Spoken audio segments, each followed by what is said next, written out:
मवियानं शपथविधीवर पहिल्या दिवशी म्हणजे कालच्या दिवशी बहिष्कार घातला होता, तर दुसऱ्या दिवशी म्हणजे आजच्या दिवशी सगळेच आमदार शपथ घेणार असल्याचं जाहीर केलं होतं। त्यानुसार मवियाच्या आमदारांनी शपथ घेतली देखील, मात्र शिवसेना ठाकरे गटाच्या 2 सदस्यांनी शपथ घेतली नाही, त्यामुळे चर्चांना उधाण आलंय। वांद्रे पूर्व मतदारसंघाचे वरुण सरदेसाई आणि भायखळा मतदारसंघाचे मनोज जामसुतकर हे अनुपस्थित राहिले। वरुण सरदेसाई हे शनिवारी विधानसभेत हजर होते, मात्र मवियानं बहिष्काराचा निर्णय घेतल्यानं त्यांना शपथ घेता आली नाही।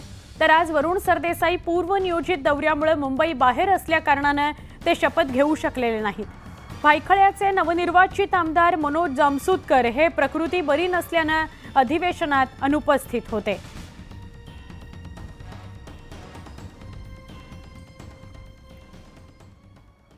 घाटकोपरमधील अनेक मनसे पदाधिकाऱ्यांनी शिवसेना उबाठामध्ये प्रवेश केलाय।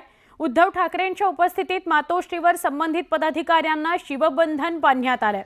संतोष पिंगळे, सुनील भोस्तेकर, सतीश पवार यांच्यासह 200 ते 300 कार्यकर्त्यांनी प्रवेश केलाय। दरम्यान मी शिवसेना एकच मानतो, फक्त निशाणी बदलली आहे असं उद्धव ठाकरे म्हणाले। तर राज्यातले सगळेजण म्हणत होते तुम्हीच येणार, मात्र उलट झालं, त्यामुळे या चोरांचं राज्य उलथवून टाकायचं असं म्हणत पुन्हा एकदा ईव्हीएमच्या मुद्द्यावरून उद्धव ठाकरेंनी सत्ताधाऱ्यांवर निशाणा साधला। आज तुम्ही सगळेजण शिवसेनेत आलेला की शिवसेना एकच मानतो। शिवसेना हे नाव दुसऱ्या कोणालाही देण्याचा निवडणूक आयोगाला अधिकार नाही हे मी उघडपणाने सांगतो। आज तेच बोलत आहे, त्याच्यामुळे शिवसेना आपली एकच, फक्त निशाणी बदलते। आता ही निशाणी बदलल्यानंतर सुद्धा आपल्याला संपूर्ण महाराष्ट्र मी फिरत होतो, सगळेजण म्हणत होते की उद्धवजी तुम्हीच येणार। म्हणजे ही गंमत मला वाटते की जे काही सर्वे चालले होते त्याच्यात जनतेच्या मनात मुख्यमंत्री कोण होता? त्याची दांडी कशी उडाली? हे सगळे चोरांचं आणि चोरांचं राज्य आहे, हे राज्य आता आपल्याला उठवून टाकावं लागेल। विधानसभेच्या अध्यक्षपदी राहुल नार्वेकरांच्या नावावर शिक्कामोर्तब झालेला आहे। विधानसभा अध्यक्षपदी राहुल नार्वेकरांच्या नावावर शिक्कामोर्तब झालंय असं म्हटलं तर अतिशयोक्ती ठरणार नाही। ते याकरता कारण मवियाने अर्जच भरला नाही, त्यामुळे तशी निवडणूक बिनविरोधच झाली। अध्यक्षपदाकरता कुणाचाही अर्ज आला नाही, त्यामुळे राहुल नार्वेकरांची निवड ही बिनविरोधच आहे। फक्त उद्या विधानसभेच्या विशेष अधिवेशनाच्या शेवटच्या दिवशी नार्वेकरांच्या नावाची अधिकृत घोषणा होणार आहे। राज्यातील 288 आमदारांचा शपथविधी पार पडल्यावर सोमवारी विधानसभेच्या नव्या अध्यक्षाची अधिकृत निवड होईल। दरम्यान राहुल नार्वेकर यांनी गेल्या 2.5 वर्षांमध्ये मोठ्या कौशल्याने विधानसभेचं कामकाज हाताळलं होतं।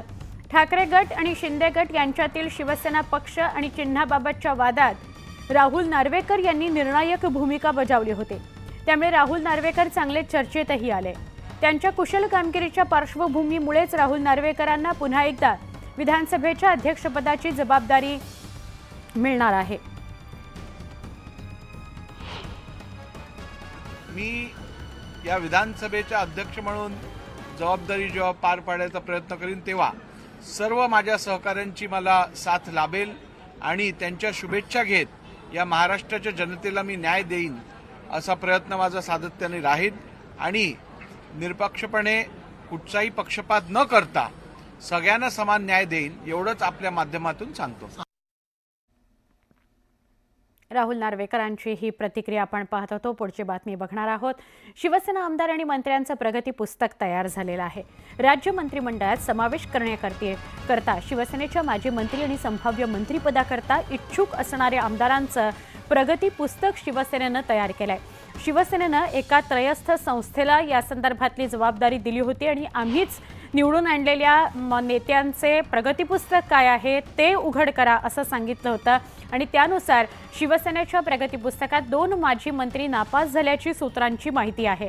माजी मंत्री संजय राठोड आणि माजी मंत्री अब्दुल सत्तार नापास झालेले आहेत, तर शिवसेनेच्या प्रगती पुस्तकात मंत्रिपदाकरता इच्छुक असणारे 5 आमदार पास झालेले आहेत।